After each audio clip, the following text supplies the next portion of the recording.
Hey, what's going on? It's Bill Burr, and it's time for the Thursday afternoon, just before Friday, Monday morning podcast. And I'm just checking in on you. Sorry. How are you? How's your week going? Oh, is it almost over? Isn't that great? I was working my ass off this week. I'm just, when you get so busy, you're like, I'm just trying to if I can just get to March 3rd. Then what do you think? You think it's all going to be downhill. All the craziness is going to end. It's going to end, and we pass this project. I'm going to have my free time back. I can get into my feels, man. But here's the deal. You're the one who booked your fucking schedule so crazy. I'm really not talking to you. I'm talking to me right now. I'm the one who booked the fucking crazy schedule, and then I'm acting like next month I'm not going to be me still, without doing any work on whatever the fuck it is that I'm doing. Whatever. I have other than doing this podcast, I got today off, sort of. Run around. My daughter's got a bigger bed. I had to go pick that fucking thing up. I got to go put that goddamn thing together. It's a labor of love, but, it still takes up the time during the day. And do I get any thanks? Do I get a ticker tape parade? Do you see me going on the social media saying that I'm underserved so-and-so? I don't think you do. You want to hear me complain? All you got to do is turn on this podcast. I like putting shit together. I don't know what happens to my brain. I just slow everything down. I get fucking patient instead of impatient. I look at all the instructions. I count out all the things that I'm supposed to have. I set them up in little piles, and I get super fucking anal about the whole thing, right? Because I'm not going to say OCD the way people say narcissist and fucking sociopath. I was just talking about that with somebody. Just everything is just there's 4 or 5 psychological conditions that people who are not psychologists diagnose everybody's as.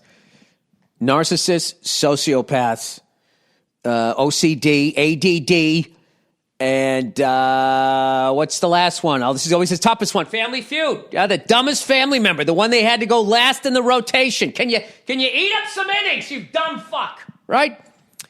What do we got here? I would say, what's your 5? Everybody's diagnosed as narcissistic, sociopath, OCD, ADD, and then I'm going to say epileptics too underground. Would you go, what's that fucking thing? Autistic on the spectrum.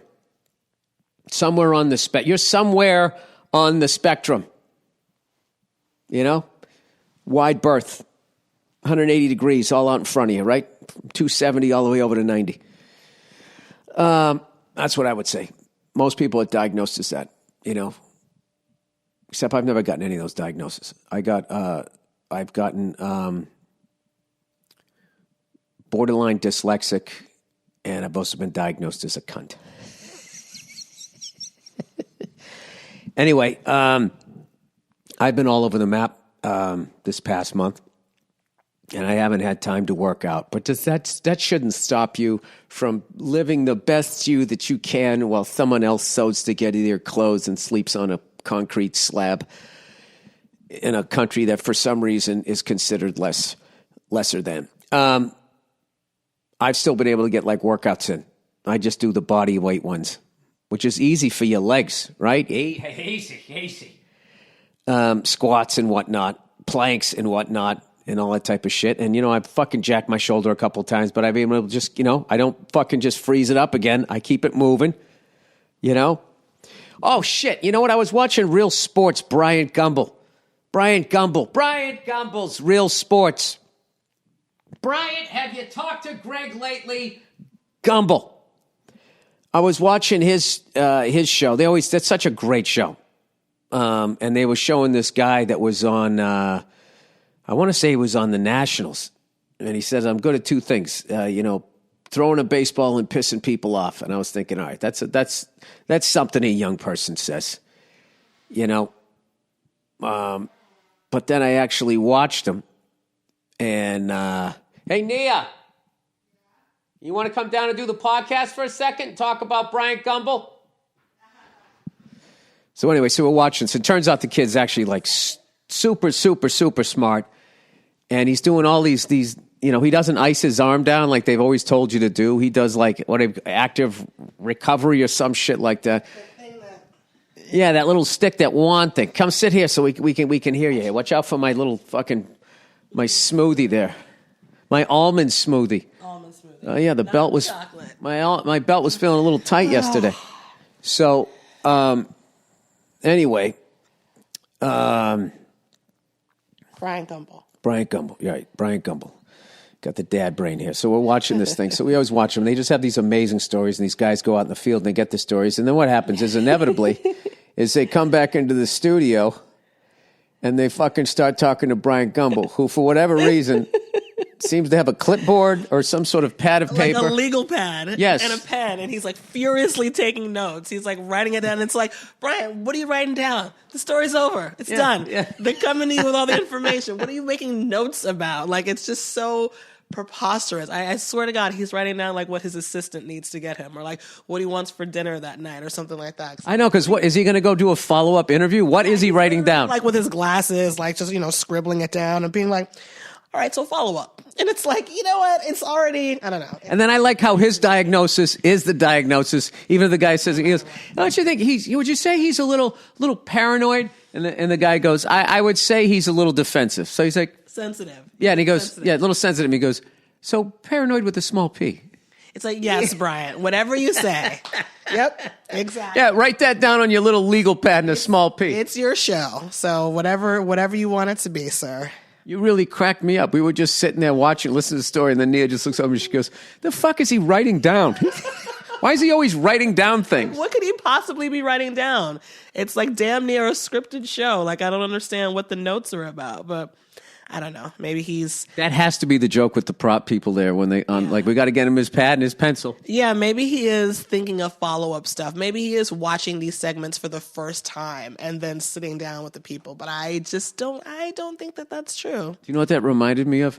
Remember a long time ago when Dave Letterman was out for a week and he had all those guest hosts? Mm-hmm. And Will Ferrell came in, he hosted the show. He was amazing. And then he just had this random question. He'd be asking you just normal. Oh, you did this movie. What was it like? And then all of a sudden, I don't know. How much do you weigh? Right? And then you tell him how much you weigh, and then he would just write it down and would never address it and continued on. And then everybody on the show who came out, he asked them how much they weighed. And then Jake Johansson was the comedian that night, and Jake came out, and and when he did his intro, hey, how's everybody going? And then he looked over at Will, and he goes, 185. And then he did his set. Yeah, that was fun. It was fun. Oh, it was funny. Now I'm going to get in trouble. Oh, so it's okay when a white guy randomly writes something down? Yeah. Okay, I just wanted to talk about that. Oh, that's it? I don't know. No, I don't really have. Do you want to talk about the Bruins versus the Calgary Flames? I know nothing about that. The Celtics versus the Utah Jazz. Again, I'm at a loss. Blaming generations. For 200. Oh, blaming generations? Oh, like it's the baby boomers' fault and that sort of Well, I just heard something this morning. Oh, what that stupid thing. We took our lovely daughter to the doctor. Yes. She's awesome. Everything's going great, thank God. And she's just a general checkup before everybody freaks out. Making sure she can, cognitive, everything's. She has a checkup. They do her facilities. Yeah, they're going to see her next year, the next time she has a birthday. It's all good. So we were fucking driving and we're listening to NPR because we're in Nia's car. And Nia is just so smart and just so loves information. So I do love information. I've been listening to on one of the Ramones. What is it? Johnny Ramone, the drummer. He's like the only guy left. Mm-hmm. And he's got this great fucking show on Sirius. I'll get you guys the name of it. He's called The Godfather. And he plays all of this fucking killer music from back then that I never listened to. I was never into that shit. He plays like everything from the shit that was going UCB, but like deep tracks of all of those bands I never heard of. And then he did this song by Black Flag called Slide It In. And there's this little snare drum fill in the beginning.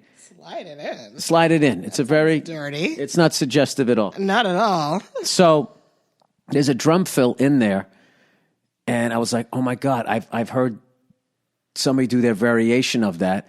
And it was Dave Grohl when he was on Queens of the Stone Age. I wonder if that's where his nut, because I know he was like a big punk drummer.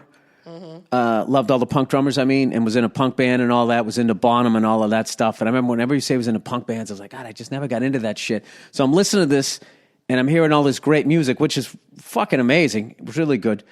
And then I heard this little drum fill. Dave did a whole drum solo before it, and then in the end, he did I think he gave a little nod to that guy, which made Dave even cooler in my book. Pretty damn cool. Yeah, so... Wait, can I ask? So anyways, I got off track. So we're driving over to the doctors, and we're listening to NPR. Wait, but can I ask a question real quick? Because you said the Ramones. Did they sing that song 24 hours ago? I want to be sedated. Nothing to do, nowhere to go. I want to be sedated. Can we start an awful band? Put me on a... Something. I can't control my fingers. I can't control my brain. Whoa, Ba, ba, ba, ba, ba, ba, ba, ba, ba. I want to be sedated. Got to finish it. Ba, ba, ba, ba, ba, ba, ba, ba, ba. I want to be sedated. Nia Renee Hill, everybody. Thanks for stopping by the podcast. That would be perfect to end it there. But I have to talk to you about your pretentious NPR listening. I like NPR, but they were talking about like this time during the history of France that was Le Zonde de Belle Epoque, which was beautiful era. The beautiful era, right? So they were talking. Of course, they were focusing on all the stuff that women did back then, right? Because it's NPR. They were talking about the art that was depicted at the time, and some of the art that was depicted was of the women doing domesticated work, and they were just describing how the paintings and portraiture looked. But of the course, descriptions here are Nia's thoughts own and are not shared by the Monday Morning Podcast. No one can say anything about anything having to do with women without you taking umbrage to it because you're so fucking fragile in your masculinity. Admit it. Anytime anyone talks about anything women are doing, you're like, oh, so what? Fucking guys are sitting at home like picking their ass. Like, what about us? Nia, you are ignoring. I'm not saying that there's not a lot of truth in that. All right, but what you did ignore was they were like showing all these paintings. They were going like, they just showing, how much of the workforce was women back then. Like 30% of the workforce was women. Doing laundry, right? And they're they're talking about the woman ironing. You just see them putting their whole backs into it. Putting their weight into their whole weight into it. Ironing a fucking shirt. No, they were talking about washing because they have the washboard. So you have to... Oh, like Jesus. Yeah, meanwhile, there was probably 18 guys dying a day building the fucking Eiffel Tower. It is a competition. Everything's a competition. Nia? True asshole man. Everything is a competition. Sexist. It's not. Yeah, you are. So are you. Am not. No, you are, but what am I? I love you. Love you too. Give me a kiss. Mwah. All right, get out of my face. What? Beat it. Bye. I have no use for you. I'm drinking some of this. Of course you are. Of course you are. You're a woman. You came into a room. You can't leave without a parting gift. Jesus Christ. Isn't she great? She's not the brightest bulb on the Christmas tree, but you know what? I'll stick with her. Yeah. It was ridiculous. They were like, and you just see these women, they're just putting their whole backs into it. And I just bursted out laughing. Whatever. This goes back to everybody fucking making fun of that flat earther who died in the steam rocket. All of you fucking people who just sit there and you lay back and you let other people take the risk and die, and then they gain the information and then they repeat it to you, and then you walk around like you figured it out. All right? You didn't. You're just as dumb as I am. Poo-hoo. Oh my God, I fucking hate when I do that. This doesn't seem a big deal to you, but I was trying to hit pause. I was trying to see how much time was left. I hit the wrong button. Then I hit stop. I got to splice these fucking things together. I tell you, it is so difficult to be a white male doing his own podcast with no guest in the United States of America. All right, plowing ahead here. Let's see, what was I going to do here? I just completely lost my train of thought. Bruins made a move, I guess. I missed it. I was working.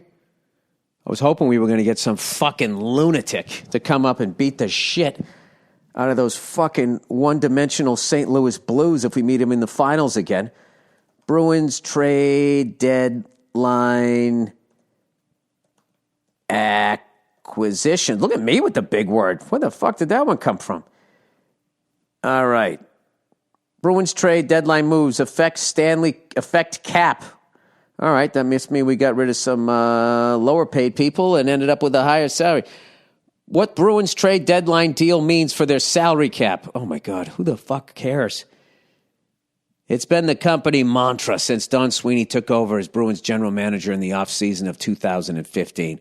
Bruins has coddled the line between winning in the present and preserving the future throughout the past 4 years. Jesus Christ, who did they get? I don't know who they got. Let's just see if they beat Calgary, and then I'll make my decision on whether or not that was a good move, because that's what a sports fan does. Versus Bruins, give me the score. Calgary, 5-2. We lost again. Christ, we traded away a guy with heart for some flashy guy on the fucking Ducks. I blame him for this whole fucking one-game losing streak since he's played with us. All right, well, we fucking got the shit kicked out of us. We've let up 14 goals in the last 2 games. All right, well, this is good. It's not bad. It's not bad to happen in February. It scares you when it happens, towards the end of the season. All right, whatever. We've been having good games. Everything's going to be fine. And I believe the Celtics not hung on. They were like up by 7, I believe. That's hanging on to beat Utah. I don't know, Bill. Why don't you get the fucking score before you start the podcast, guys? Because that's not how I do it. All right?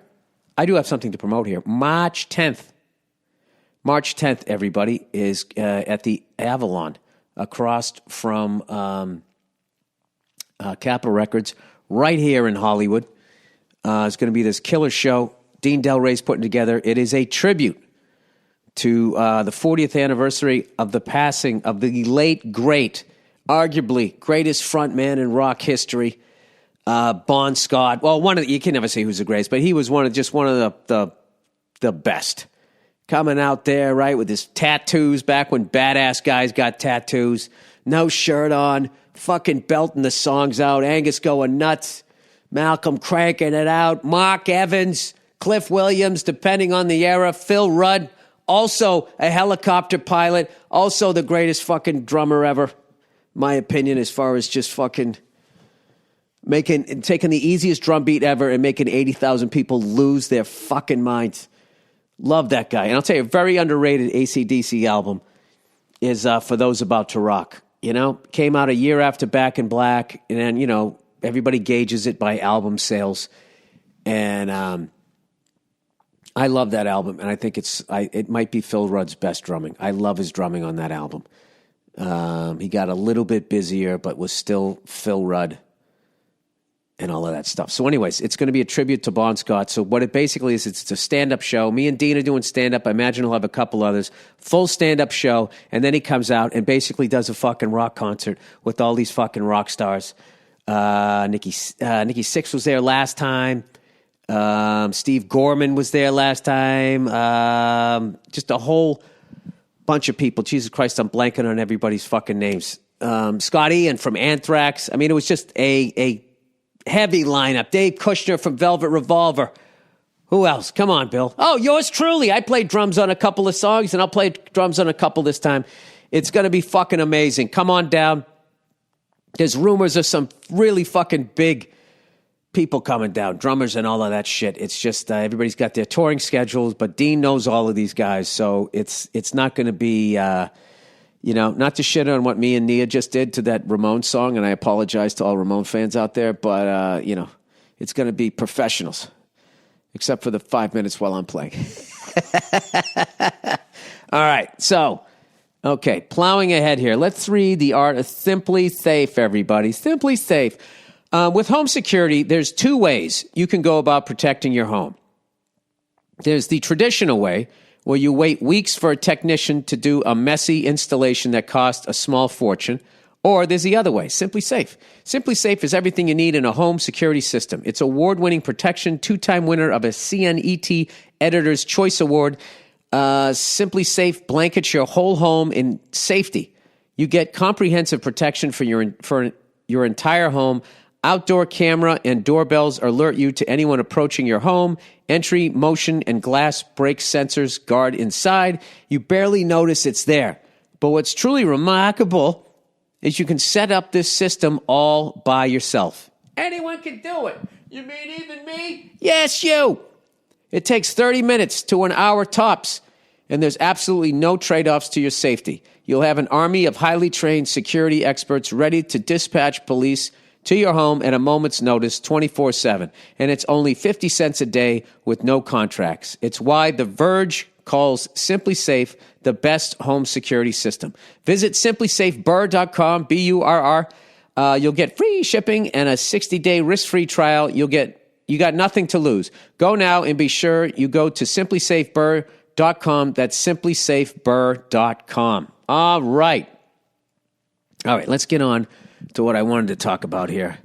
Blaming generations. And I'll tell you right now, there's no other way to know that somebody is going to fucking be pontificating than to know that a big phony guy who lives in Hollywood, who has his own podcast, is about ready to take a sip of an almond smoothie. Okay? So you should know the amount of pretentiousness that is coming your way. So I don't want to hear any fucking complaints about, oh, Bill, you went out to Hollywood, you got fucking soft. But we all know this. I'm in Hollywood right now doing a podcast so full of myself that I don't even have guests unless my wife walks by and I'm in a good mood. Okay? I've crossed one leg over the other and I have an almond smoothie in my hand. Okay? And now I'm going to drink it and try to tell you guys why you need to be doing what I'm doing as if you all admire me physically. Oh, is that good? I'll tell you, I actually prefer this to cow's milk. I like when people go, we're the only species. I think I've said this before. We're the only species that fucking nurses from a different species. And I saw a picture the other day. I don't know what these fucking things were, but they didn't look like foxes, and they were hanging from a fox. So I don't know. They look like a bunch of fucking one of those things that back in the day they would walk by a heater and just catch on fire. Is it gerbils? I don't fucking know. I don't pretend to know things, people. I just keep talking and just hoping that something will make sense at the end of all this. All right, so when we were listening to NPR, there was a commercial or something like that. Well, they don't really have commercials on that. Oh, I think it was a different station at that point. They're like, are you blah, blah, blah, da, da, da. Are you disappointed with the decisions that the generations made before you? I think that's such a fucking ignorant statement. And generations, once again, is just another way to take a group of humans and then create an us and a them. All right? It is a disease in the human brain. I do it. Look at me. I can't even listen on NPR when they're talking about a bunch of women who are now dead washing clothes and ironing in society, where I think all women belong, by the way. I'm kidding, but you had to admit, you guys were really good at it. If you weren't good at it, then guys would be doing it. Am I right? Come on, back me up. This guy knows what I'm talking about with the Hawaiian shirt and the fucking toupee. Kidding. No, they're always like, is this us and they thing? And rather than grouping people, like to sit there and act like, I guess with pop culture and technology, there's definitely a, you don't remember that show? Or I've never heard of this. That isn't music. There's definitely that shit. But just as far as behavior, I think it's ignorant to do that. Because then you can just be like, these fucking baby boomers, man. They said they were all about peace and love and fucking Woodstock, man. And then they all became the same fucking banker cunts that melted down the economy 50 fucking years later, right? 40 years later. What am I trying to say here? Yeah, it's just like, every generation is you're just going to have greedy, psychotic lunatics that fucking ascend to power. And I don't think there's any stopping it. I don't know how do you do that? Because as much as I don't want that to happen, I don't know how to test people to make sure they're actually decent people. By the way, I really wish I'd been watching the debates with everybody screaming and yelling at each other. As far as like the highlights go, I think I like Bernie Sanders and I like Elizabeth Warren.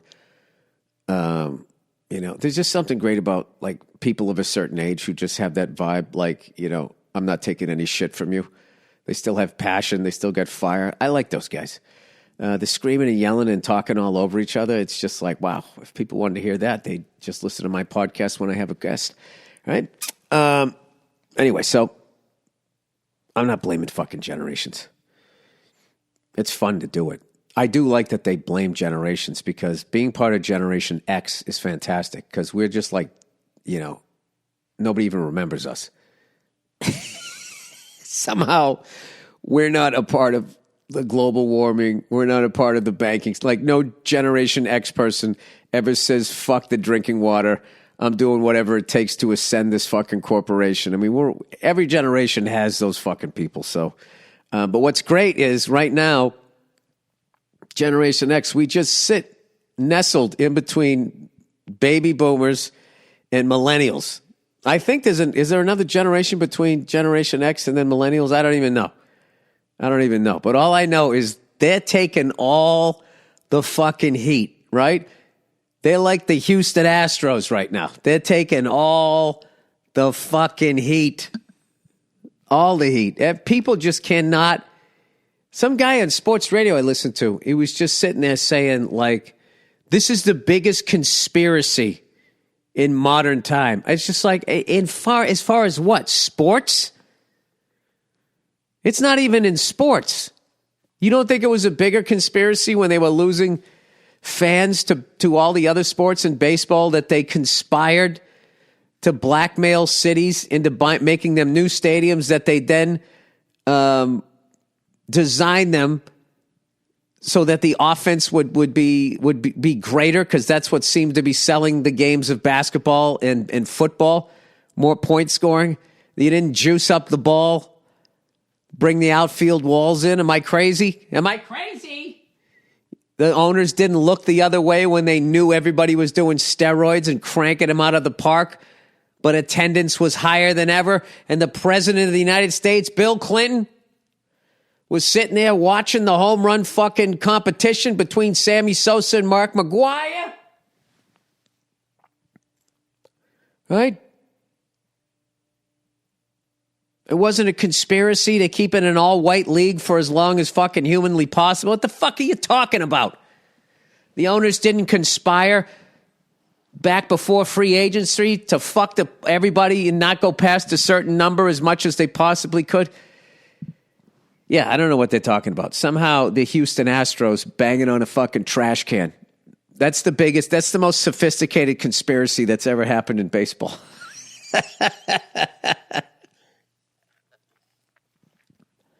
I don't know. And then I always love when people go like, well, if you're going to fucking do that, if these guys can do that and they can still go over there and Pete, it always goes, then Pete Rose should be in the fucking Hall of Fame. Yeah, people, they don't seem to remember how that whole Pete Rose thing went down. All right, he broke the number one fucking rule in baseball, which is you don't fucking gamble on it.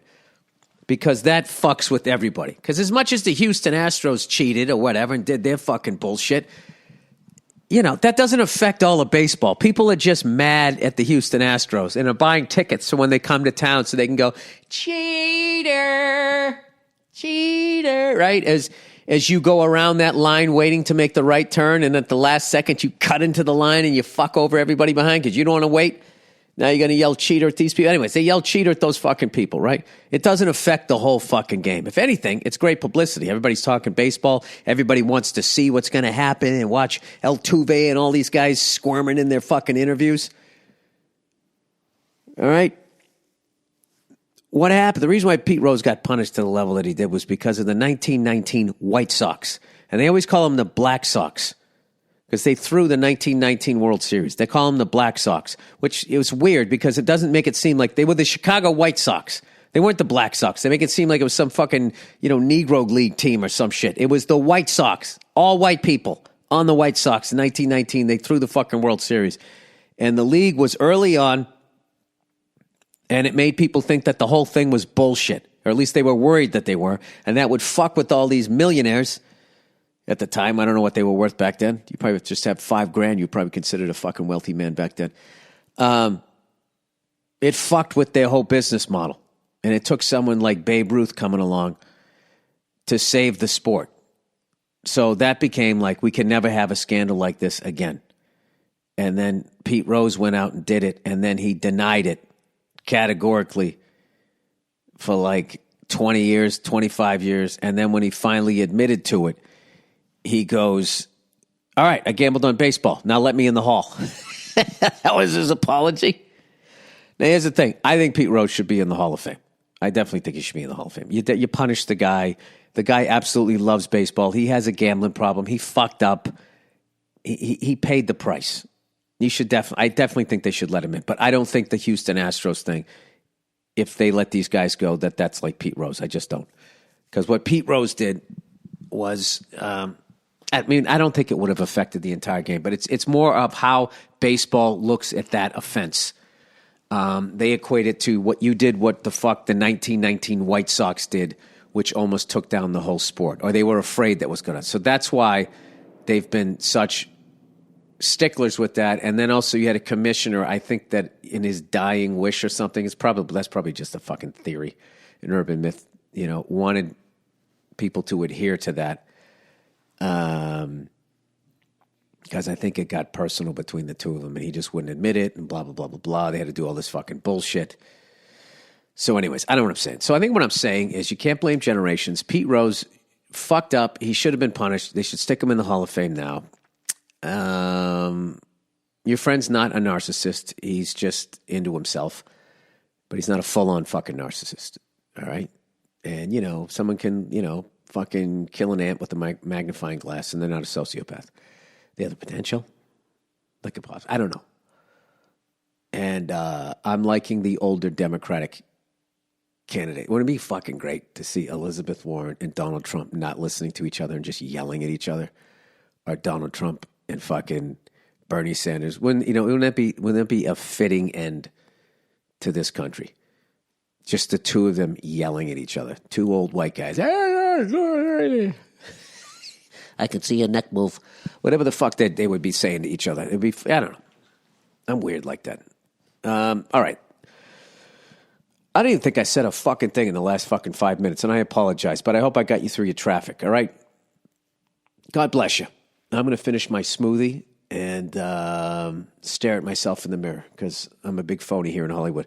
God bless you guys. Thanks for listening to the podcast. I got a little bit of music here picked out by the great Andrew Themelis, and then a bonus half-hour edition from a Thursday afternoon just before Friday, Monday morning podcast from a few years ago. All right? Get those tickets for March 10th at the Avalon. Watch old Billy Freckles banging out the drums there for a couple songs and a bunch of rock stars. And Dean Del Rey.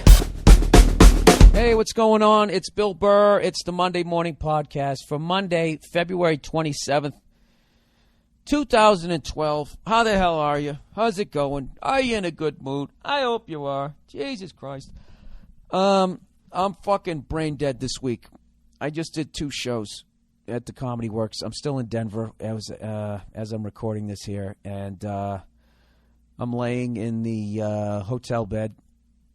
I'm wearing a T-shirt by Jockey. I'm wearing Jockey right now. Calvin Klein boxers and Jockey pajama bottoms. That's what I'm wearing. This is my tribute to the Oscars. Hey, Bill, you're a fucking loser in the middle of nowhere. What are you wearing? Who are you wearing? Who are you wearing? Would you guys like to do that? Would you like to be at the Oscars? Walking down, hey, what are you wearing? I would. I'd love to be at the Oscars right now. Sitting there waiting to accept my third best male fucking lead guy and set the record. Remember, Tom Hanks almost set the record. He won 2 years in a row, and then he went for the third when he played the astronaut. I thought he had it. He ran the gamut. He won in 90-something, right? Right? He played the gay guy that nobody liked because he had the disease that everybody was scared of. Right? And what did he do? He ate a bunch of kale salad and he lost weight. He looked like Michael Stipe. That's what I thought, right? And if you believe you get AIDS from shaking my hand. All right, didn't he sing that song? Shaking my hand. And then he won. He won an Oscar for that. A fucking Oscar. And then the next year, he played the mentally challenged person waiting for the bus, eating the chocolate bars.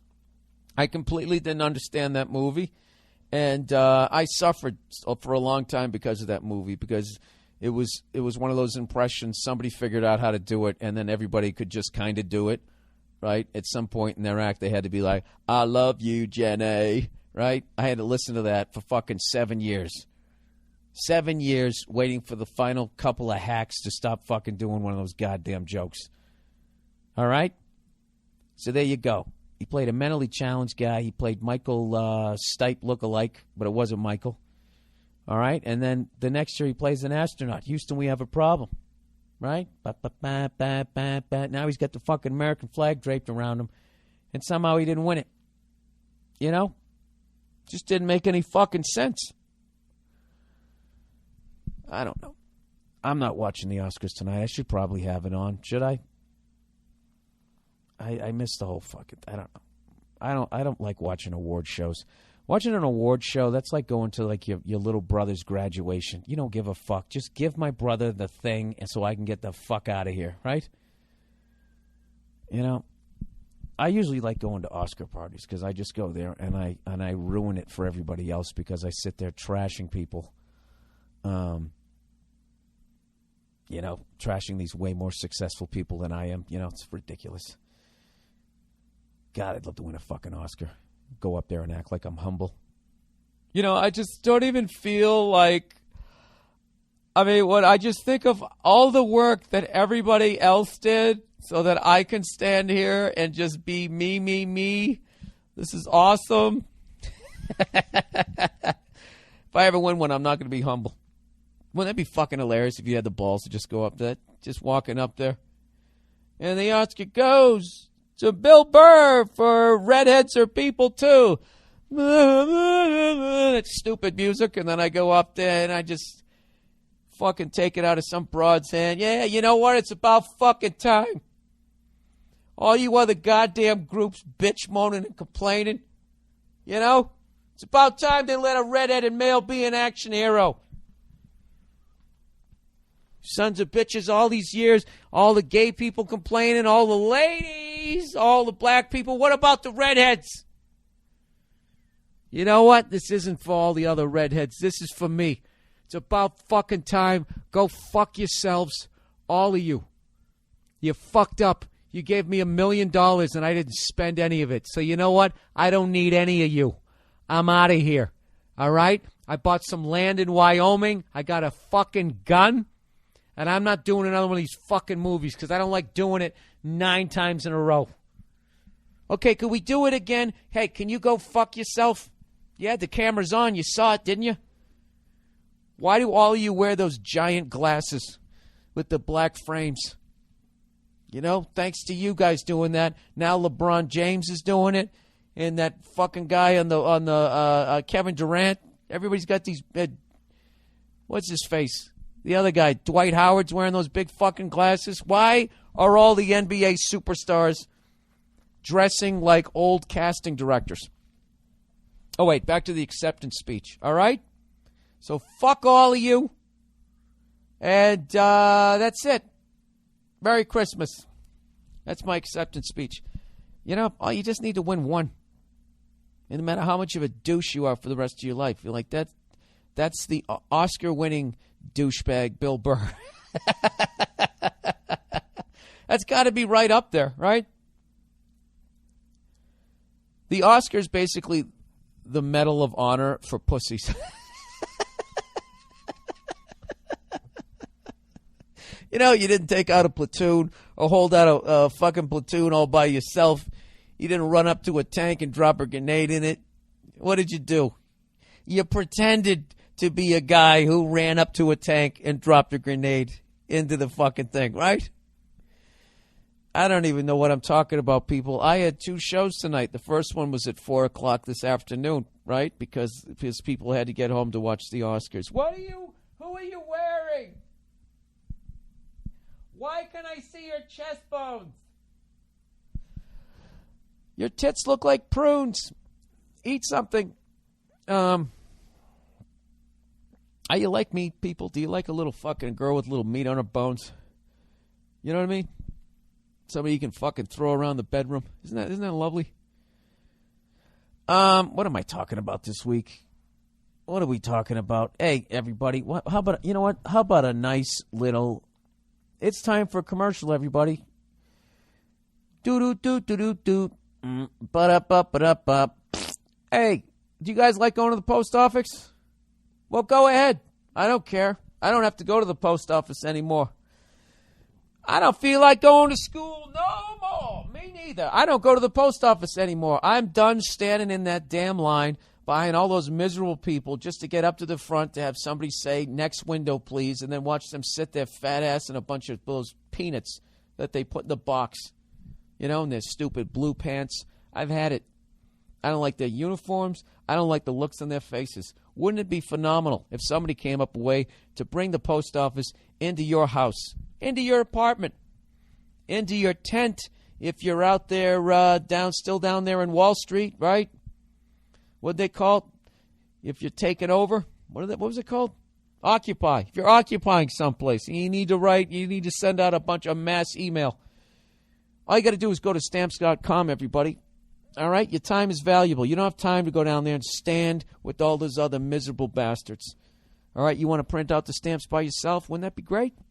This is like the what do they call it? The center ice package. You want to watch all the NHL games? You get that. All right? This is the center ice package for fucking stamps. Why did I just curse and ruin this read? I don't know.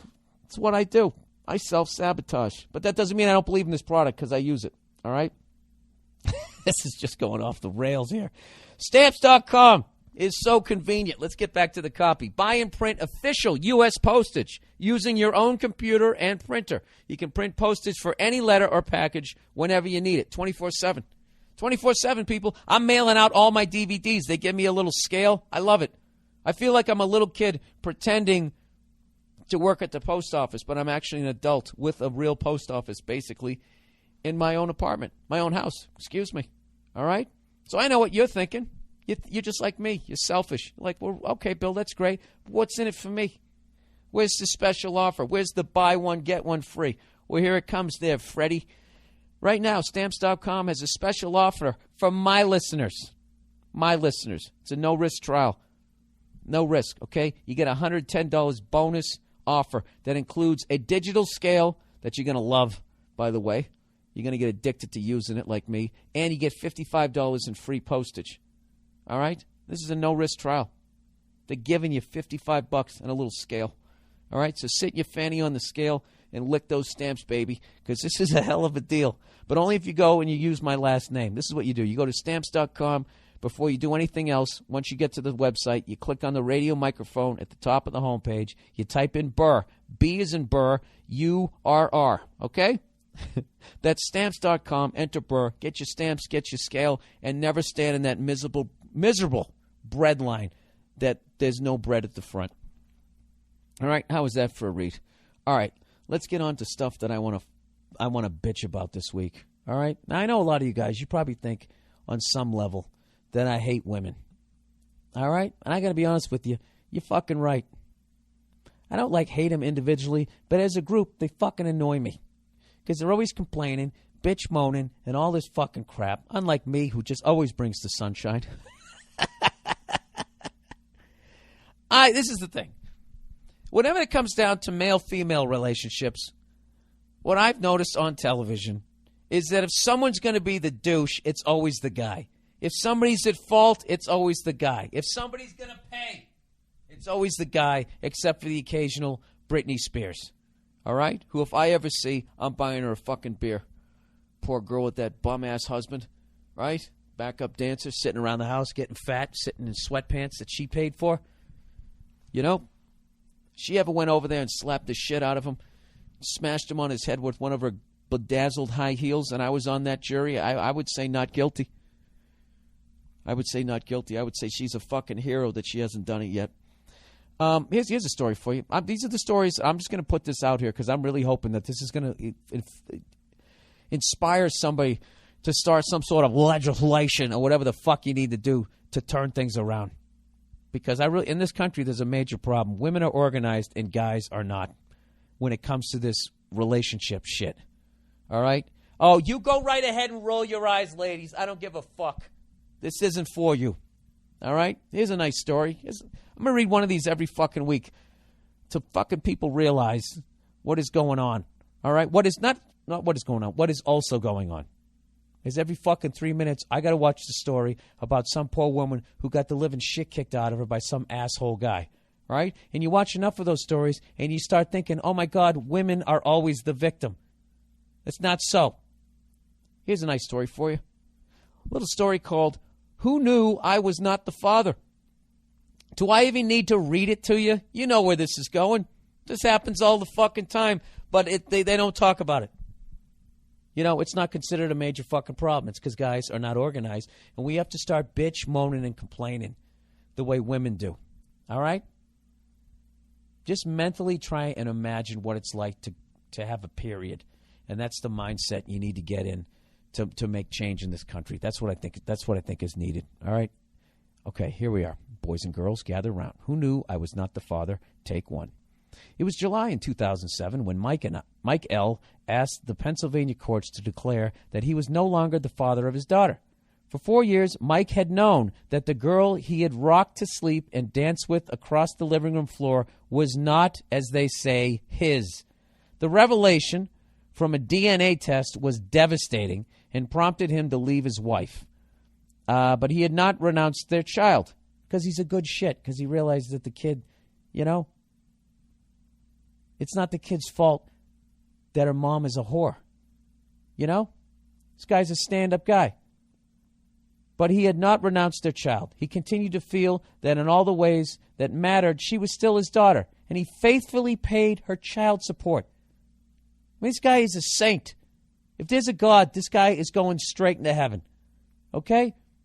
He could have been bitter. He could have walked away. He didn't. He stood in. Right? So it was only when he learned that his ex-wife was about to marry the man who she said actually was the girl's biological father that Mike flipped. Supporting another man's child suddenly became unbearable. Can you believe this woman? Why don't they show that? Why don't they're showing all these stories of guys beating women. What about a woman? Why don't they show when women do shit like this?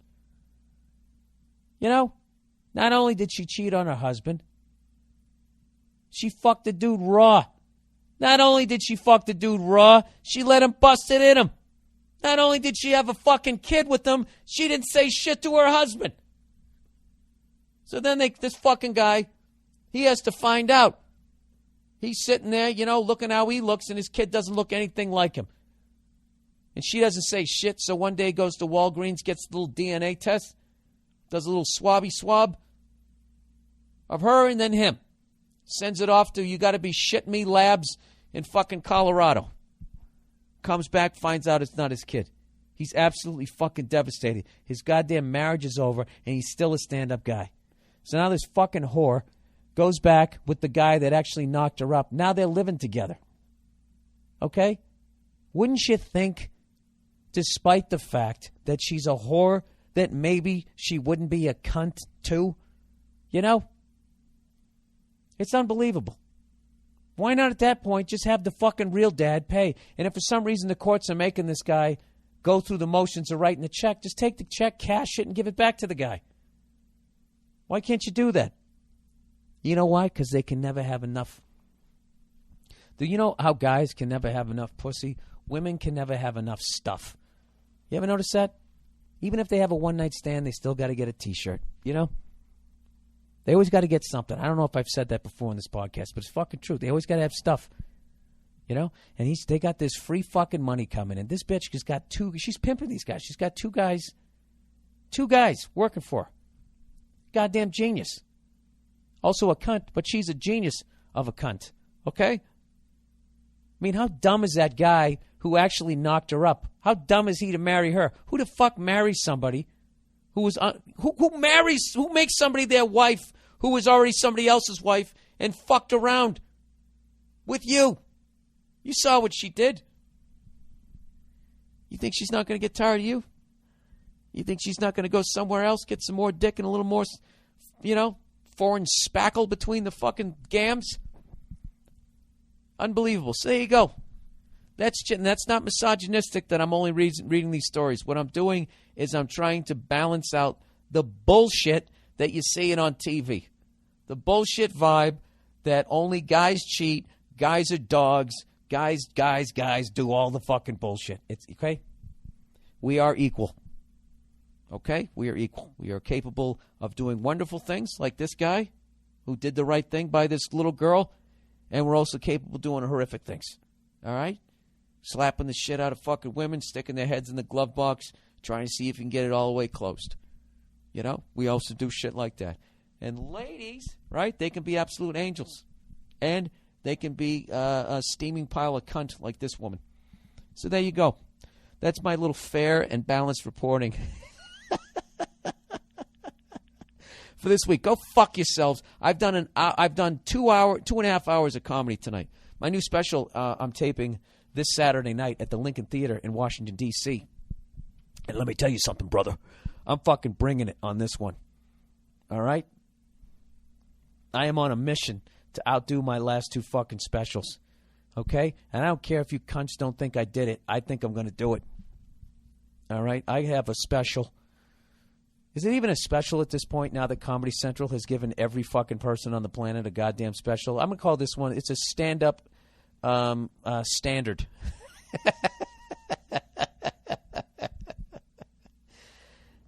Everybody. I can't believe half my listeners haven't gotten an hour-long special on Comedy Central. God bless Comedy Central. They put me on forever, but I got to tease them a little bit. The year when I did my half hour, if you ever get a chance to watch my half hour, that music that they played when they went to the commercial was the worst music I've ever heard in my life. It was so fucking disrespectful to all the hard work you did as a comedian. You finally get a special, you're excited, and then they just would go to commercial, and they'd have your face, and there was just this trumpet that would go, ba-da-ba-da-ba, ba-ba. It's fucking like, what the fuck was that? What the did they have lyrics to that? You suck. Fuck you. That's what it sounded like. Look at this wacky douchebag.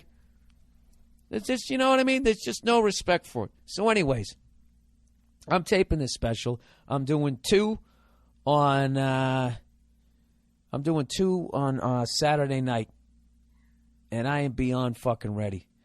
I worked my ass off for the last 6 weeks. I've done a bunch of shows. And I really want to thank everybody who came out and who sincerely laughed at what was funny and fucking stared at me when it wasn't, because I got this bitch.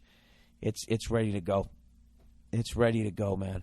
But I'm not gonna lie to you, I'm fucking wiped out. So this is what I did. All right, I'm taping it in D.C.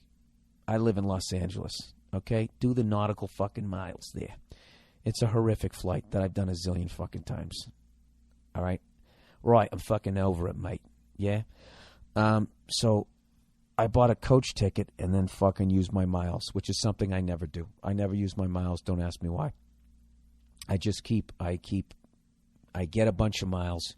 I never fucking use them. And then the airline gets bought out by somebody else. And then somebody comes in. They say, hey, you know what? You don't have any more miles. And I say, well, guess what there, fucking Rapunzel? I never use them. So go fuck yourself.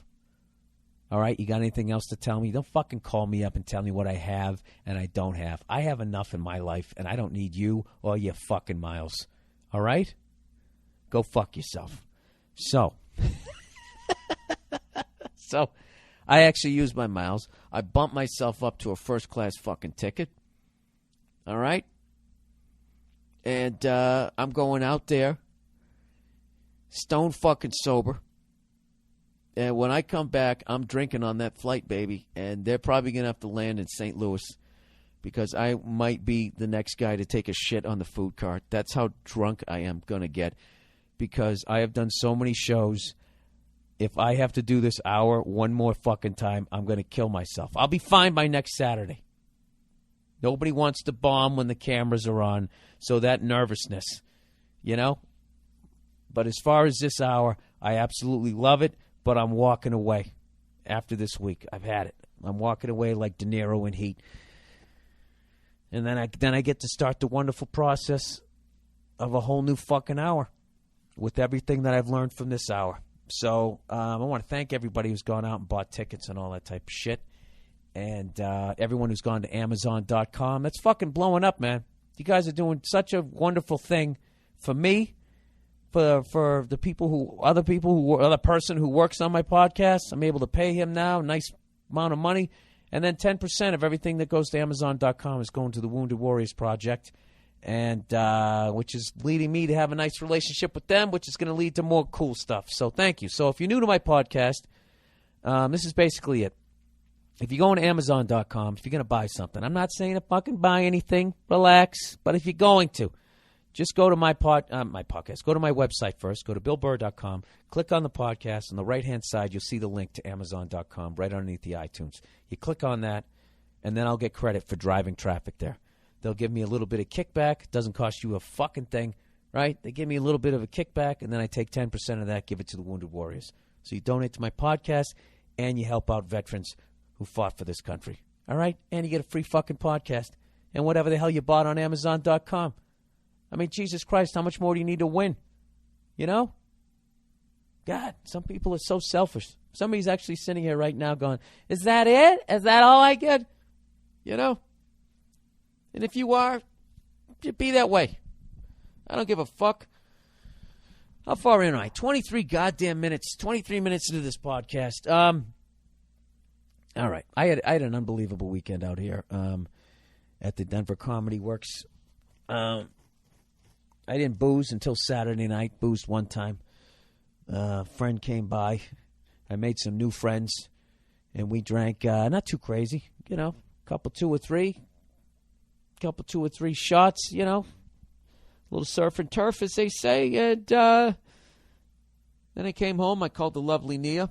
I'm like, hey, what's going on? She's like, you've been drinking, haven't you? I'm not drunk. Anyways, last week I talked about those noise cancellation headphones, and I had questions about them. You know, my ears are fucked up from playing drums. And,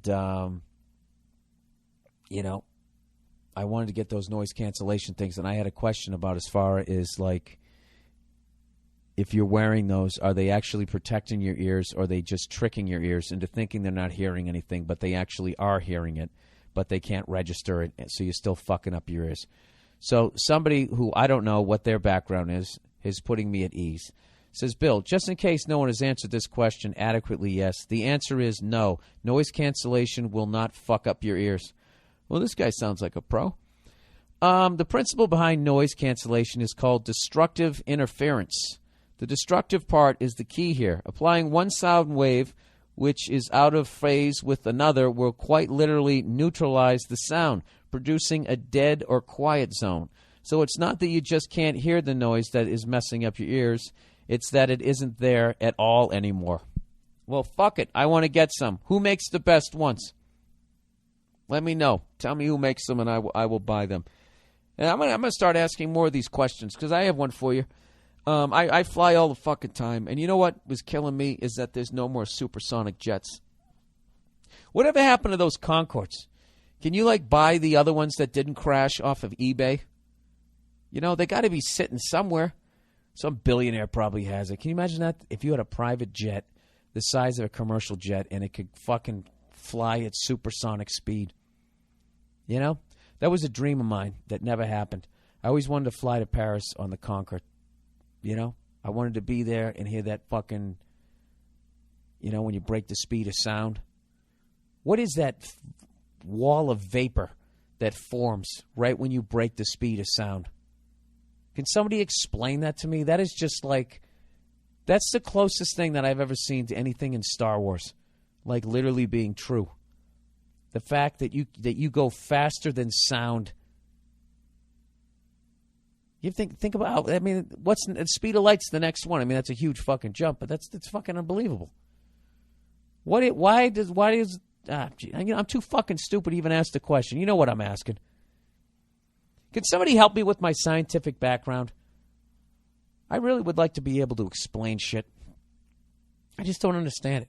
Maybe I should just remain ignorant. So much of the world just seems magical to me because I don't understand basic laws of physics. Like how a plane stays up in the air. I just don't understand it. It's heavier than I am. I can't fly. You know? Don't even send me a fucking email about lift and surfing on the air. I don't get it. It's just something I'm never going to understand.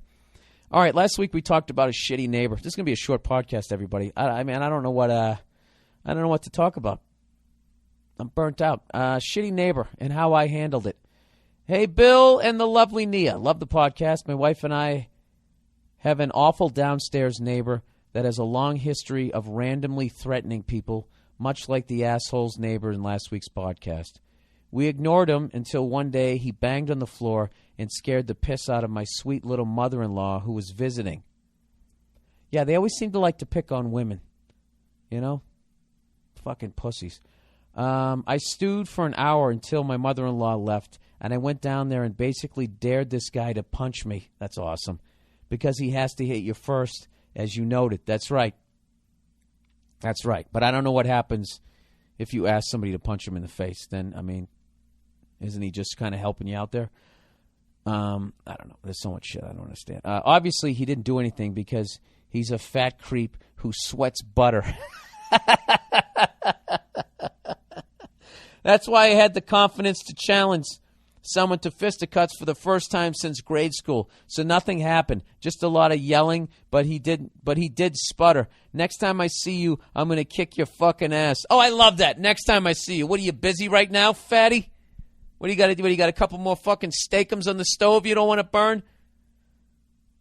There's nothing better than beating up a fatty because it doesn't even hurt your hands. You know, he's sitting there wheezing. You just feel like you're beating up a beanbag, you know? It's tremendous.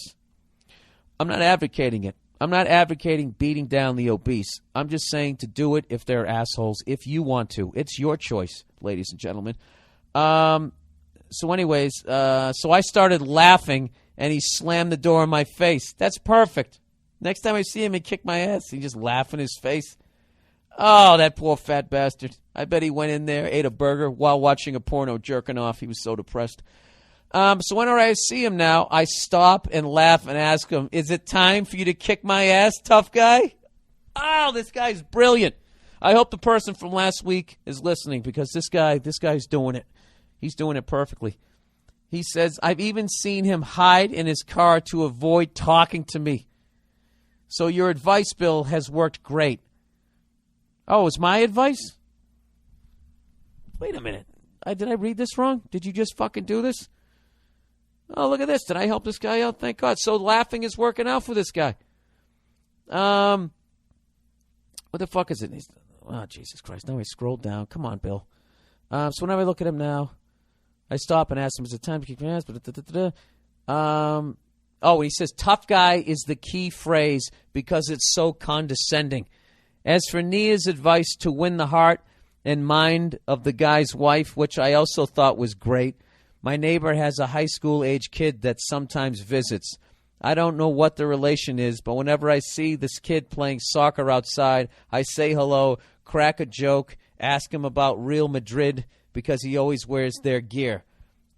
These 20-second conversation drive my neighbor nuts. I can see him peering out the window at us. Oh, dude, you're killing this guy.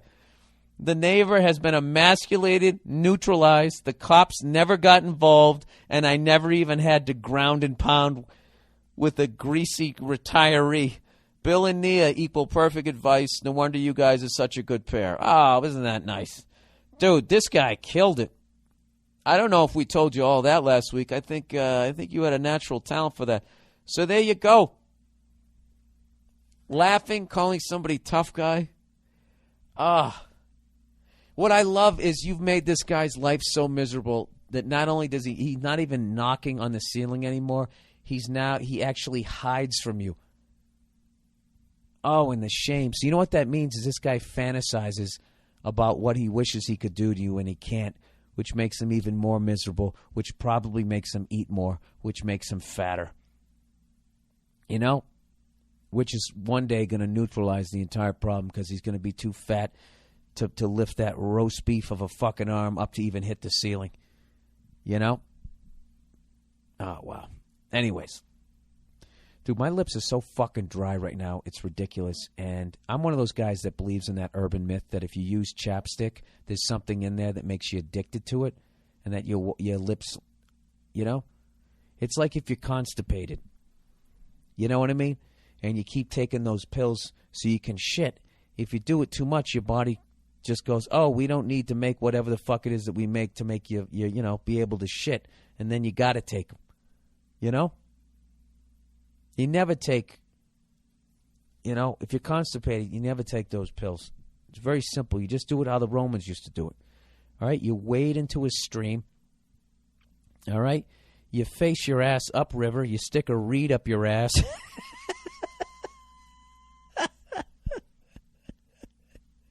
And you fill your ass with river water. All right? And if that doesn't clean out your system, then you weren't meant to shit ever again. Okay? And the great thing is it's all natural. That's not what actually they used to do. That's what they used to do when they needed like an enema or what do they call that when people have a colonic? They used to do that back in the day. That's how they did it back in the days. They took a fucking they took a reed. They waded in the river. They had their ass pointed towards the current, and then they jammed a reed up their ass. They just stood there. And just accepted as much of the river up their ass as they could. And then they just shit confetti going down the river. And that was probably the first environmental disaster. See, people, you got to know your history, or else you're doomed to repeat it. Oh, God, 33 minutes in. Yeah, so my fucking lips are, I've been using this shit since last week, because last week when I was in New York, I was driving all the gigs and it was cold out, so I had the heat on, and rather than having it on defrost is what I usually do, I had the vent on and I dried out my lips. So I bought this shit, and ever since I bought it, it's like my fucking lips keep drying out, and I keep using it. And I'm drinking plenty of water, I'm telling you, I really believe in that. So, fuck chapstick. All right? That's reverse advertising, everybody. Fuck that one, and it's ish. All right, more advice. Hey, Bill, buying a car. By the way, how great is the advice now that we finally stopped with the relationship stuff? I'll eventually come back to it, but, I'll give you guys moronic advice on everything. And once again, you're on your own, okay? I'm not an expert on any of this shit. All right, buying a car. Dear Bill, I'm a 19-year-old Taekwondo instructor and full-time student in Queens College. I live in blah, blah, blah, blah, blah, and my dojo, is that how you spell dojo? D-O-J-A-N? Dojan? I don't know. I'm going to say dojo, because that's what I've always heard. Dojo and college couldn't be farther apart. I recently bought a Mazda Protege year 2000 from my aunt. Oh, God. Never buy a fucking shit box from a relative. It's never going to end good. I don't like the way this is going already. I had it recently in the shop for the entire first month, and it was officially mine, and I did over $2,000 of repair. New suspension, rear brakes, sensors, etc. What the fuck are sensors? I don't even know about cars anymore. On it in order for it to hopefully cut down on my travel time and last a couple of good years. It broke down in Long Island after the first full month of use. Fuck me. So I wanted to ask you if you had any advice on another car I could buy, where I could look to buy one that won't fuck me over, because seriously, fuck family, and any tips you could give me on saving for the car would be greatly appreciated. Yeah, dude. I don't know what it is about family. It's like they love you and they have your back, except when it comes to selling you a car, because they will fuck you over. I saw it when I was a kid, You know, I don't know what it is. They just, first of all, you're buying it from your aunt. She's older. They don't know shit, and they think it's a great. I don't know, or maybe they just completely fuck you over. This is what I do when I bought used cars. Is don't buy anything flashy because it's got the shit kicked out of it. I stuck with Toyotas and Hondas because those things will last 200,000 miles easy if you change the oil. And then, like, I bought, what did I do? I bought a 1988 Honda Accord in 1997. So it was 9 years old, and it already had 100,000 fucking miles, or 80-something thousand miles on it or something. And I bought it. It was 4-door, nothing flashy. It was like a family car. I would definitely, if I was going to buy a used car, I would go with a Toyota or a Honda that has been well maintained. That's what the fuck I would do. And then you got to pay some money. All right, if you're going to go under $6,000-$7,000, I mean, Jesus, you're just buying somebody else's fucking problems. Just go out and get a loan. You'll get some credit, and believe me, just pay off the fucking loan. It's going to be a lot less cheaper. There was nothing even funny in that. That's just what I'll tell you. All right? At least they make the American cars better now, but I don't know. I'm fucking jaded when it comes to that shit because I came up in the 80s when they started making American cars disposable. One of the worst fucking things they could ever do. Like, the car was literally designed to shit the bed at 80,000 fucking miles, while the Japanese were making them to last 200,000. So do the fucking math. It's a terrible fucking time. Oh, my God, that was such a terrible time. And then they shrunk down Cadillacs to make them the size of a Chevy Citation. Dude, I know I bring up this car all the time. The fucking American cars, I don't know what happened to them. They made, during that period, they, like those cars, like when I watch those auctions on TV, there's no cars from the fucking 80s that are American. The only thing you'll see like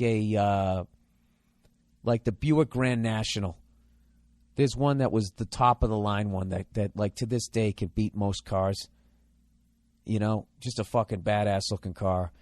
And that one has retained its value. There's very few.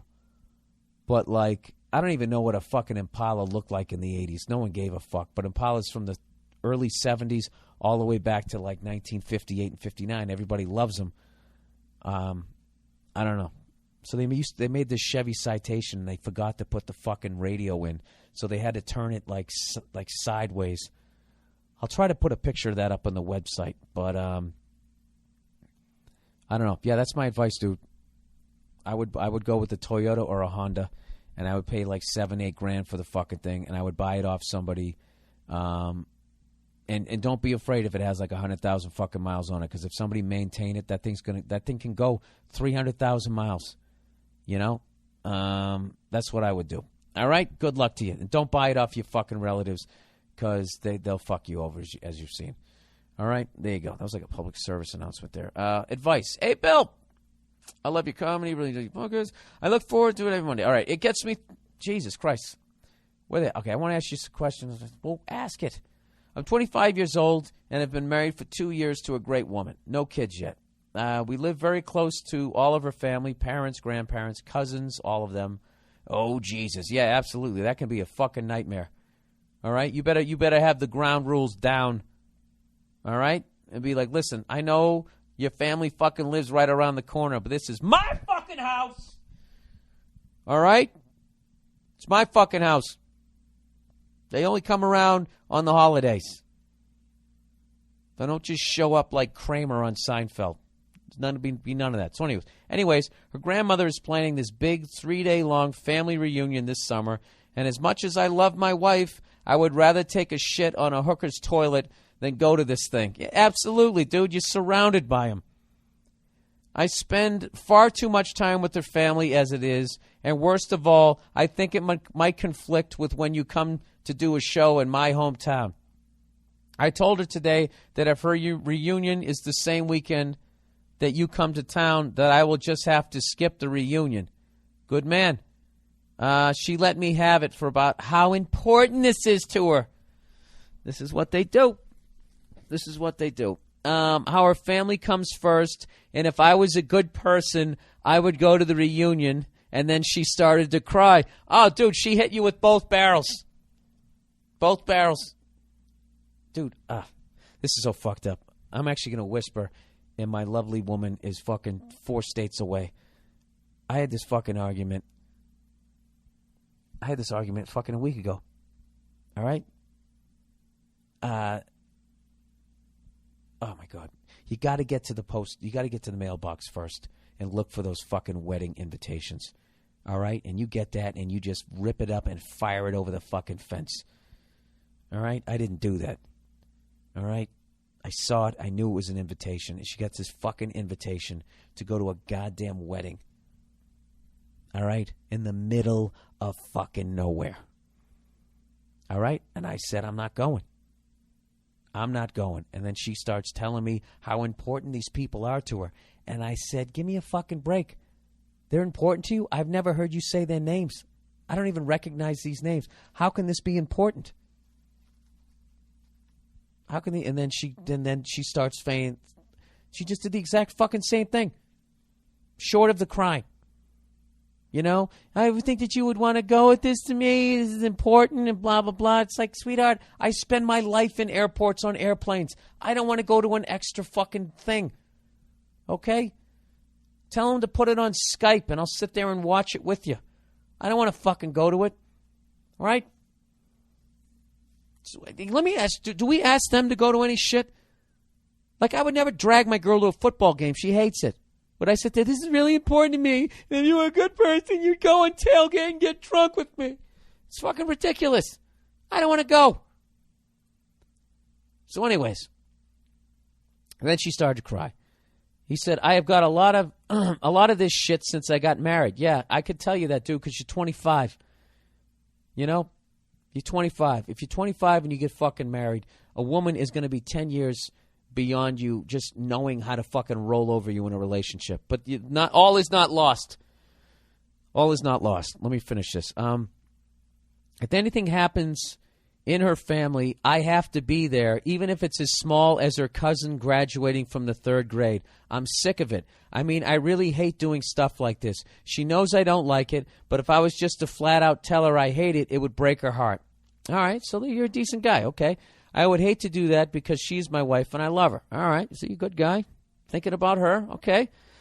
Oh, and I see my family about once a year since they live on the other side of the country. She just doesn't understand that I did not grow up in a family where we spend a ton of time together. So shit life family reunions doesn't mean that much to me. I feel like those ladies should understand that if I miss one weekend with them to see my favorite comedian, who I might not get a chance to see again in a very long time, then that's all right. How do I let her know how I feel and get her to give me some space and not crush my balls about going to all of her family stuff? All right, dude. This is what you do. Your heart's in the right place. You don't want to hurt her. Okay? And I'm going to kind of side with your wife on this one in that, not really siding with her, but you picked the wrong one to put your foot down on. All right? What you had to do is put your foot down on, little Mikey just made his first fucking popsicle stick house. We all have to go over and look at it. That's something that you can blow off. Like a major family reunion, you kind of got to go to that. You got to be by her side. Okay? So that she can prove that, see, I got one, he loves me, right? So this is what you are right now. You're in a great position to barter, okay? Because you're going to make the sacrifice and not seeing my show, okay? So this is what you tell her. Just say, listen, my favorite comedian is coming to town. Just like you said, I might not get another chance to see him. But because this is so important to you, I want to be there for you, so I will go, okay? And she'll say, good, thank you. And then you say, however. All right? And this is when you barter. And just say, all this, now I don't know how to say this eloquently, because I just have to get to the point. All this fucking bullshit, these cunty little stupid-ass fucking things, I don't give a fuck about you. I don't want to go to them anymore. Okay? I work all day. I come home. I want to chill out. I don't know your family. I don't know. I married you. Okay? You want to go to the Oscars of your family reunion? I will go to that shit. Okay? Your dad gets a new colostomy bag. I'm not showing up to that. I am not going to all of them. I will go to some. Major ones, I will go to. Christmas time, I'll put on the sweater. All right? But this fucking 24/7, all the fucking time, Susie Fuckface is having a birthday party. I'm not going to it. I'm staying home and I'm watching the game. Okay? Because it's making me miserable. And I want to be happy with you. All right? And this is the thing. She might give you shit about that, but no. You got to put your foot down and let her cry about it. All right? And just say, this isn't fair to me. This isn't fair to me that all of my free time involves being with your family. All right? I don't know how you say it, dude. You got to figure out how to say it's fucking boring. Good Lord, going over there. I don't like the smell of their house. I don't like their food. I don't like the color of their plates. I just want to get the fuck out of there. I'm not comfortable. You are. Go over there. They probably don't even like you going over there. You know, they want their girl over there, so fucking go over there. So that's what I would do. Just play her game. All right? My show is as important to you as that fucking thing, so why don't you cry? No, you can't do that. But you know what I'm saying? Just flip it around. Just be like, all right, well, I want you to know that I'm missing my favorite fucking comedian to go to this thing, okay? And I will go to this thing, okay? But from here on out, I am only going to the major ones, okay? Because I love you and I support you. But this ticky-tack fucking horse shit, that's all you. I'm not doing that. Okay? Because I need a life outside of your family. All right? Go fuck yourself. Love you. Love you, Buttons. I'll see you later. There you go. How's that? Was that work? Overrated, underrated for the week. Overrated. School. School is nothing but a waste of time and money. I graduated school last summer, and now I go to community college. My dad harasses me every day to get my ass up and listen to an old-ass man talk about something that has nothing to do with my career. I am a model and an actress, and I don't know what the fuck to do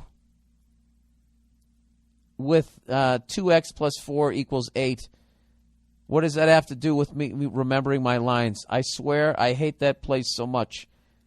All right, underrated. Well, I don't know. It's really, school isn't overrated. It's, I think, if you want to be a model and an actress, yeah, you should. Why the fuck are you taking algebra? But algebra isn't overrated. You need algebra. You need geometry. Without geometry, we couldn't build shit, so it's not overrated. I think what you should have said was it was annoying. But good luck with your modeling and acting career. I hope I see you at the fucking Oscars. All right? And don't get naked. Don't do that. Don't whore it up. Keep it classy. That'll set you apart from this ocean of whores. Like just how like mainstream dressing like a whore has become, you know, and how successful you can become by just being a fucking skank like that raven-haired chick, right? Who needs to be steam cleaned. Because she's blown every 6th-round draft pick out there. Underrated. Going to school with a slight buzz. I hate school so much that one day I decided to steal some of my dad's liquor. I must admit that school was a bit more amusing that day, so I continued to do it. Now, I know that might sound like I have a problem, but I really don't care. Whatever gets me through the day, I'm cool with it. Oh, dude, that's a dangerous road to go down. You know? Obviously, school sucks. It's boring. You want to get the fuck out of there, you know? You want to go drink and fuck something. You're a human being, right? But when you start, I don't know, being able to be hammered or being high, you know, first time you smoke a joint, you're able to actually function without freaking out. You get away with it, and you think it's fucking awesome. It really isn't. It isn't. You got too much freedom, so I would advise not to do that. But you know what? You didn't ask me for my advice, so I don't give a fuck. How's that? How's that? What are we up to here? 50 fucking 1 minutes. 9 more goddamn minutes. Hey, can anybody explain to me why NBA basketball is so fucking long? Did I ask that question yet? It's the only one when you jump from college to pro, it becomes longer. College football is 4 15-minute quarters. College hockey's 3 20-minute quarters. And as far as I know, college baseball's 9 innings. College hoop is 2 20-minute halves. And then you go to the pros and they add those 8 excruciatingly boring fucking minutes. Why did they do that? I watched a lot of college hoop, watched the Kansas game. Was it Kansas, Missouri? And I watched Kentucky play somebody else. Fucking the most exciting I love college basketball. 20-20, you're done. It's like the first half is over so fucking quick, and then when you're in the second half, it becomes crunch time so much quicker. The crowds are going crazy. That's one of my goals, man. I want to go to where the Jayhawks play, and I want to go to a Kentucky. I went to a Indiana Hoosiers game a long time ago when I was on the road when Bobby Knight was still coaching, and he was screaming at the kids, and I was fucking getting angry watching him. It's going like, there's no way I could play for a guy like that screaming at me like that. I have like a temper as bad as his, so that would be a bad fucking mix. But yeah, if anybody can answer me that question, is it just strictly for money? I don't understand it. What the fuck was? Oh, I got to use the rest of the advertising here, people. Let's try to make this amusing here. Try to make it a little funny here. Gamefly.com. This is another thing that you guys have been really responding to. I'm really trying to get stuff that you guys are interested in, so you won't be bored during these ads. And then also, all these things are going to come with a discount, so I'm trying to hook you up. So if you have any suggestions of shit that you like, that you want a discount on, maybe I can get them to advertise in my podcast here. Gamefly.com, everybody. That's where it's the video rental system that delivers video games to your door. And now PC games right to your PC. See that? How much easier can it get, people? Just sit there on the couch like Brad Pitt in True Romance, and they're just going to bring it right to you. Gamefly has over 8,000 titles to choose from. 8,000 different games. Okay? Tell me this isn't for a gamer. You can't tell me that this isn't a dream come true. You can't tell me that you didn't sit on the couch like, dude, wouldn't it be awesome if we could just sit here and have every game ever delivered to us, snap our fingers, and it's on our computer? Well, you can do that. Gamefly.com. Monday morning podcast listeners get a free 15-day trial. Dude, even if you're not going to sign up for this stuff, you got to go for the 15-day trial. Free 15 days, 8,000 games. Call in work. Tell them you got the whooping cough, you got yellow fever, the bubonic plague, whatever you got to say, and play games for 15 straight days. You go to this is how you do it. For the 15-day free trial, go to www.gamefly.com/Burr, Burr, all lowercase. All right? Go in there, you sign up. 8,000 video games, 15-day free trial. God bless you, America. And here you go, my favorite of all favorites, Skate Fender, everybody. Skate Fenders are, this is the stuff I've been using playing hockey, although I haven't played hockey the last couple of weeks because of Murphy's Law, because I know I have to, I got to tape my special, so I've never hurt myself, knock on wood, but God knows if I'm it's going to be the week of my special. And I've never seen a comedian with the torn ACL ever give a good performance during a comedy special, other than Joe DeRosa. A lot of people don't know. On Joe DeRosa's last half-hour special, I think it's his only one. He's like Sade. He does like one every 8 years. He goes into hiding. Like a true artist that he is. He makes his own easels. That's how much of an artist the teen idol sensation Joe DeRosa is. What was I talking about? What was it? Oh, yeah, he blew out his ACL. Yep. He blew out his ACL. He was jerking off, right? And he was about ready to come, and his fucking legs got so tight, and he doesn't work out. It just snapped, and evidently it enhanced his orgasm. But he had to do a special the next day, and you never would have known it. Like fucking Willis Reed, man, he just limped right through it. And what the fuck am I talking about? Skatefender.com, everybody. Skate Fenders. How many hockey players are out there, right? You play hockey like me. You skate around, frontwards, backwards. Give me the puck. I hate this guy. Why doesn't he pass? He's so selfish, right? Is there anything worse than taking a puck to the foot? You know, you got padding everywhere, but for some reason you don't have it there. I've always wondered that. Why the hell don't they do something to protect your foot? Evidently, studies have shown that taking a 100-mile-an-hour slap shot to the foot is like being shot by a .22 caliber. If you ever taken one half that speed, okay, I don't care how much of a man you are, you collapse to the ground. You ever watch hockey? Watch NHL hockey. When someone takes a slap shot off the foot, it looks like they get shot. They just collapse to the ground because it's like you got shot in the foot with a .22 caliber. Well, the wonderful people over at Skate Fender, they created these things, the skate fenders, and I tried them out last week, as I said. It fits right over your foot, molds right to your foot, you know? 3 different sizes. You put it on. They're lighter than socks. You can't even tell you're wearing them. And then one day you're out there and somebody takes a slap shot. You take it off your foot, dude, and it's like Christmas. You can't feel a thing. I mean, you know you got hit, but you can't. It's like getting hit with the shin guard. It doesn't even hurt. Okay? So there you go. And not to mention, 19 of the 30 teams in the NHL are already wearing them. Okay? And who's kidding who? Most of us, the NHL dream is over. You got a real day job. Do you want to walk in there with one swollen foot and give that presentation? You don't.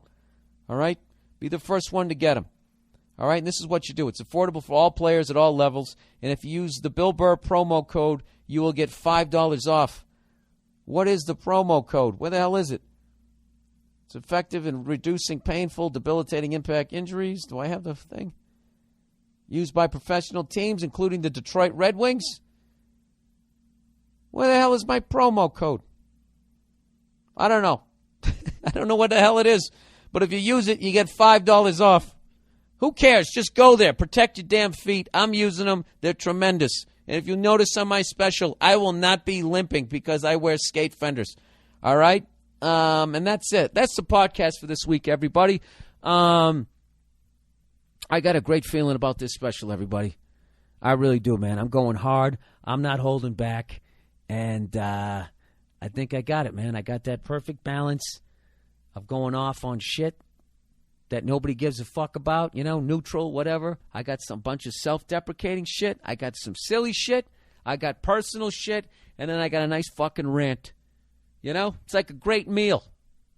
You got your veggies, you got your fucking toothpaste, and you got your fucking twat sitting right there across the table. She ain't going to pay, is she?